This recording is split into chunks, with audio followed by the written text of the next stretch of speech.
real estate transfer in the state of Iowa has to file a groundwater hazard statement with the county recorder with the rest of the transfer documents, as well as the deed and a declaration of value. But the groundwater hazard statement actually gets recorded as also. So that's why, again, we have this 2-inch margin at the top, so that way the county recorder can stamp the file at the top right-hand corner generally. The groundwater hazard statement is a document that is provided, it's providing information to the buyer as well as anybody else. All of these documents are available as public record on iowalandrecords.com, basically advising of any possible groundwater hazards that there could be. So you see here that the different things: wells, solid waste disposal, hazardous waste, underground storage tanks, as well as private burial sites and private sewage disposal systems.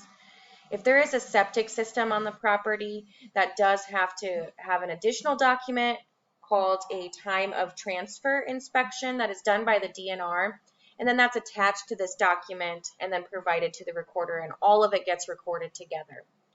Basic questions here. Generally, in most city dwellings and residential properties, you're going to see that most of the time the first option is checked off. So for wells, there's generally no known wells on the property.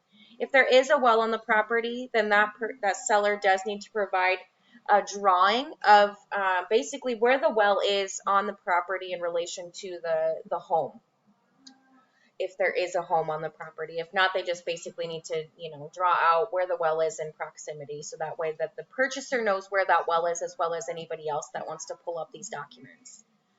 Solid waste disposal is generally not an issue. Hazardous waste is also generally not an issue, but those are all things that do need to be answered truthfully and honestly, so that way those documents can be filed without any fraudulent information. Private burial site is also one that you don't generally see too often, so generally it's no known private burial sites on the property. And then the number 6 is where we discuss that sewage system. So the septic tank, if there is a private sewage disposal system, then you could see here, you could put a permit number. That would be the only instance where a septic system on the property would be exempt from doing the time of transfer DNR septic inspection.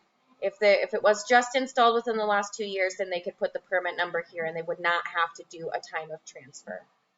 Otherwise, as you can see, the seller signs here.